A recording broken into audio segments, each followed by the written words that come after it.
Inilah video amatir kapal keruk Singkep 1 milik PT Timah yang terbakar Kamis siang. Kebakaran diduga berasal dari percikan api las pekerja yang sedang melakukan aktivitas di dalam kapal. Atap kapal yang terbuat dari fiber menyebabkan api menjalar dengan cepat. Para pekerja kapal berusaha memadamkan api dengan alat pemadam ringan. Usai berhasil dipadamkan, aktivitas kapal keruk dihentikan sementara.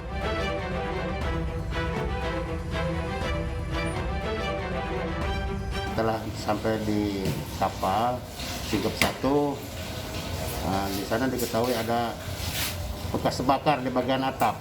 Jadi api saat kami ke sana sudah aman, tidak ada lagi.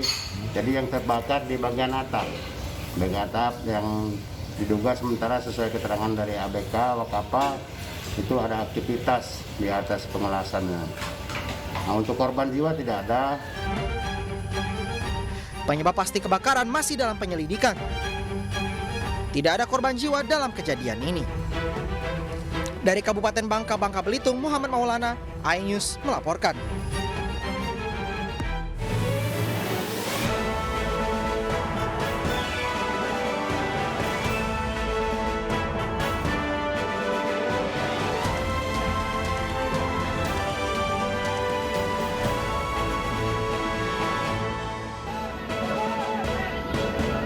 Sejumlah pengendara yang nekat menyeberangi jalur lahar Gunung Semeru terjebak di delta Sungai Besuk Lanang. Viral video sejumlah orang berbadan besar sedang menganiaya seorang WNA di bagasi mobil.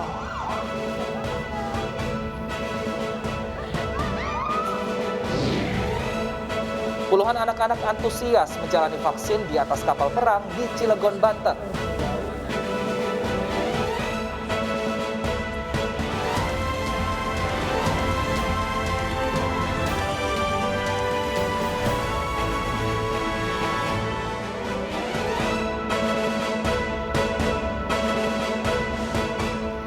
Selamat siang pemirsa, apa kabar Anda hari ini? Senang sekali saya Berendita Ginting dan rekan saya Wilson Purba kembali menyapa Anda selama 2 jam ke depan dengan sejumlah informasi dari berbagai daerah di Indonesia. Informasi pertama akan disampaikan oleh rekan saya Wilson Purba. Selamat siang Wilson, ada informasi pilihan apa untuk pemirsa hari ini?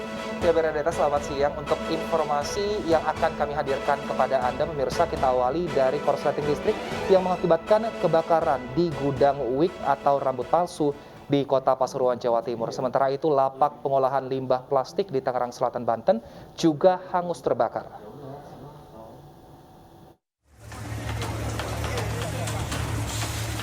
Kobaran api melahap sebuah gudang WIK atau rambut palsu yang berlokasi di Jalan Sumatera, Kecamatan Panggung Rejo, Pasuruan, Jawa Timur. Banyaknya barang yang mudah terbakar membuat api kian cepat merembet hingga ke bagian dalam. 1 unit mobil terjebak di dalam gudang dan gagal diselamatkan pemiliknya. Api baru padam setelah 4 mobil pemadam kebakaran turun menjinakkan api 1 jam kemudian.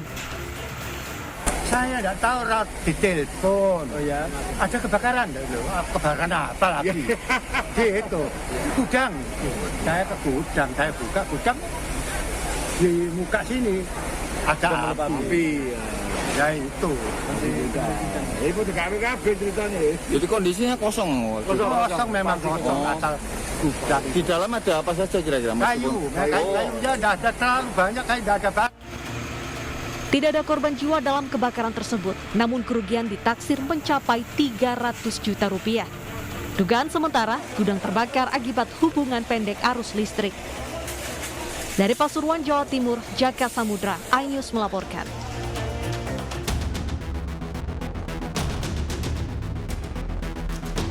Asap hitam pekat membumbung tinggi dari lokasi kebakaran yang terletak di permukiman warga.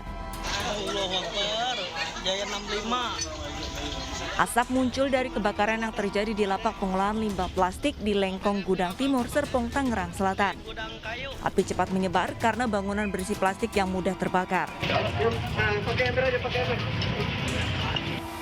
Kencangnya angin membuat 1 unit rumah warga yang terletak persis di sebelah lapak ikut terbakar. Petugas sempat kesulitan memadamkan api. Alhamdulillah telah teratasi dan kita kerahkan dari damkar Tangsel 7 unit. dugaan dari mesin mungkin korsleting listrik. Ya. Untuk dalam mungkin angin ya, karena angin cuaca seperti ini kita tahan sekali karena angin dan teratasi alhamdulillah. Tidak ada korban jiwa akibat kebakaran kemarin sore, namun kerugian ditaksir mencapai ratusan juta rupiah.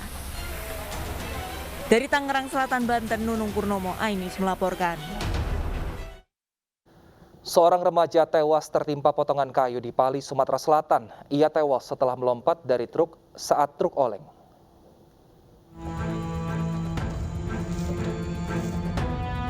Satu persatu kayu diangkat oleh warga. Bukan hanya untuk mengevakuasi jalan, namun satu orang remaja tertimpa di bawahnya. Setelah 30 menit menggeser bongkahan kayu, jenazah korban berhasil dikeluarkan. Korban kemudian dilarikan ke RSUD Pali, Sumatera Selatan untuk diperiksa. Yo, mobil ini lari ke kiri. Pas dia lari ke kiri, yo nampak pas tengah ini ditimpa kayu. Jadi yang meninggal itu ikut mobil ini ya? Yo. Ikut mobil ya? Yo. Oke, tertimpa kayu? Yo. Oke. Yang meninggal laki apa perempuan? Laki-laki. Kejadian bermula saat korban pulang bekerja dari kebun. Korban menumpang truk pengangkut kayu perusahaan Musi Hutan Persat. Namun di perjalanan, remblong sehingga truk oleng. Korban pun melompat dari mobil. Namun sayangnya korban tertimpa tumpukan kayu. Korban sudah dibawa ke rumah duka di Desa Begedarat, Pali, Sumatera Selatan untuk dikebumikan. Dari Kabupaten Pali, Sumatera Selatan, Bistrun Silvana, iNews melaporkan. Menolak lahan digusur, ratusan warga berunjuk rasa dengan memblokade Jalan Trans Sulawesi. Akibat penutupan jalan, arus lalu lintas lumpuh total.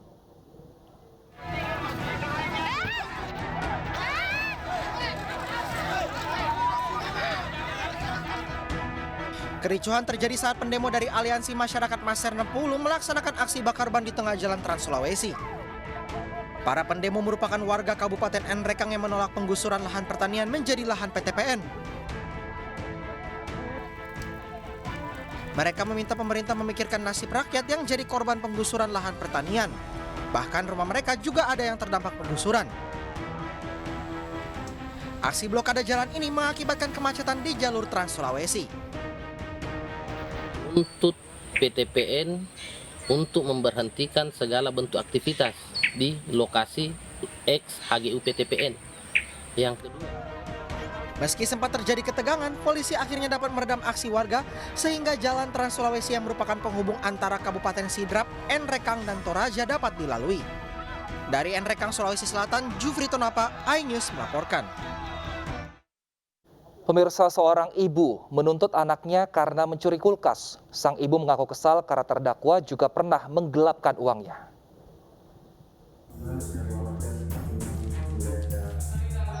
Persidangan kasus pencurian rumah tangga kembali bergulir di PN Tangerang kelas 1A khusus. Persidangan digelar secara virtual dengan agenda pembacaan tuntutan jaksa penuntut umum. Terdakwa mendapatkan tuntutan kurungan penjara selama 6 bulan. S dilaporkan ibu kandungnya berinisial LF karena mencuri kulkas seharga Rp500.000.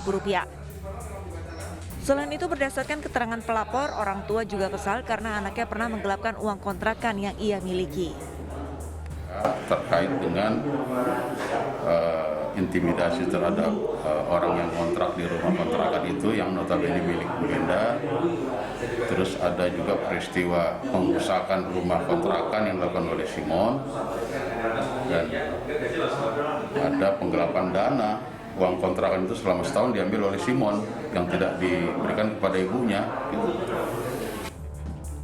Terdakwa S dinilai bersalah karena telah melanggar pasal 362 KUHP Junto 367 ayat 2 KUHP tentang pencurian dalam rumah tangga. Walaupun dituntut 6 bulan penjara, kami ini tetap keberatan ya, karena sebenarnya ada banyak sekali hal-hal yang meringankan, bahwa misalnya pelaku ini kan menjual itu saat kelaparan, waktu itu kondisinya sedang lockdown, dan dia itu sudah tinggal di rumah itu udah sekian tahun. Jadi sebenarnya klien kami ini bukan orang yang profesinya pencuri, itu hanya sesuatu yang kepepet sehingga membuat dia terpaksa menjual kulkas bekas, kebetulan milik ibunya sendiri. Sidang selanjutnya akan digelar pada pekan depan dengan agenda pembacaan nota keberatan atau pledoi dari kuasa hukum terdakwa S. Dari Tangerang, Banten, Sukron, iNews melaporkan. Pemirsa, pasca viralnya balita ditolak berobat di Puskesmas Muara Bangkahulu, Kota Bengkulu, Pemkot Bengkulu menyatakan permintaan maaf. Sementara balita yang sempat kejang, kini kondisinya semakin membaik.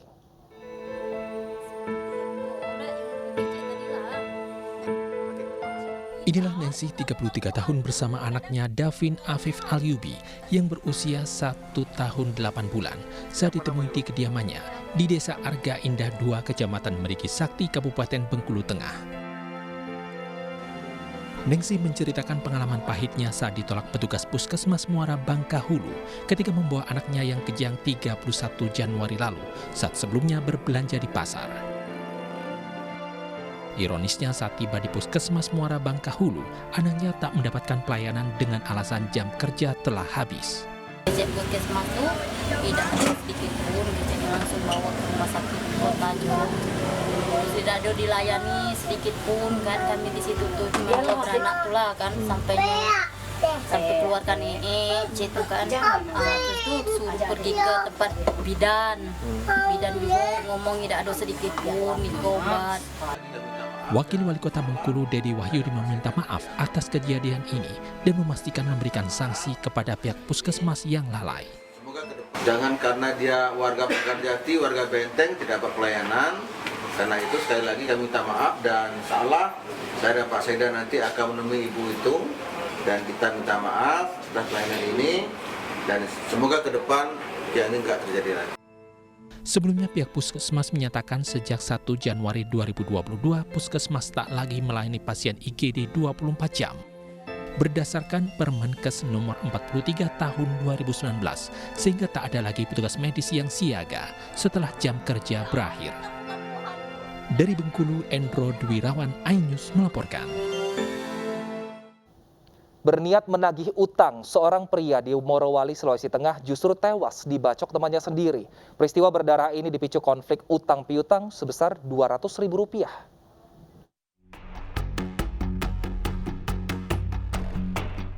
Nasib tragis menimpa Garnudin, warga desa Bungin Timbe, Kabupaten Morowali Utara, Sulawesi Tengah. Korban tewas dibacok oleh temannya bernama Daha usai menagih utang kepada pelaku sebesar Rp200.000. Pelaku mengaku nekat membacok karena tidak terima diancam oleh korban saat tidak bisa membayar hutangnya. Korban tewas seketika akibat pendarahan hebat di bagian kepala. Jadi untuk motif sendiri yang dialami terjadi pembunuhan terhadap korban itu hutang piutang sekitar Rp200.000.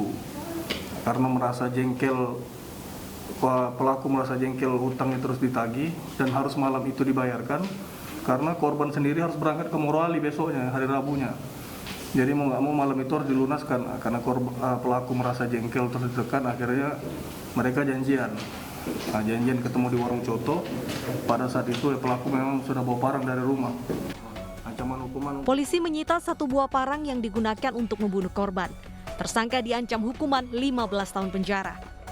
Dari Koloka Utara, Israel Yanas, iNews melaporkan. Pemirsa, 1 dari 11 tersangka pencabulan kepada seorang gadis ditangkap Polres Majalengka. Aksi pencabulan ini terkuak setelah orang tua korban melihat video anaknya diperkosa secara bergilir dan langsung dilaporkan ke polisi.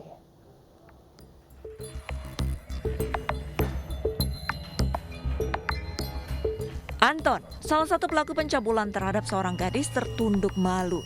Pasalnya dirinya merupakan tersangka utama dari aksi pencabulan terhadap seorang anak di bawah umur. Korban tak lain adalah mantan pacarnya yang dibujuk datang dan minum minuman keras berjenis ciu. Hanya di bawah umur. Untuk korban sendiri itu adalah mantan pacar dari pelaku utama. Ternyata di tempat tersebut Saudara A, tersangka, sudah menyiapkan minuman berupa ciu. Jadi mereka mabuk bersama. Pesta miras itu? Betul. Setelah itu mabuk, barulah tersangka Saudara A menghubungi rekan-rekan yang lain. Menawarkan untuk berhubungan badan juga dengan 10 pelaku lainnya merupakan teman pelaku dan masih di bawah umur. Korban dipaksa berhubungan badan dengan ancaman akan menyebarkan video asusila mereka. Akibat perbuatannya, pelaku utama mendekam di sel tahanan Polres Majalengka. dirinya terjerat Undang-Undang Perlindungan Anak. Dari Majalengka, Jawa Barat, Muhammad Zeni Johadi, iNews melaporkan. Setelah penyelidikan beberapa hari, polisi akhirnya menemukan tersangka pembusuran terhadap seorang balita di Makassar, Sulawesi Selatan. Pelaku sudah diamankan polisi dan kini dalam tahap pemeriksaan.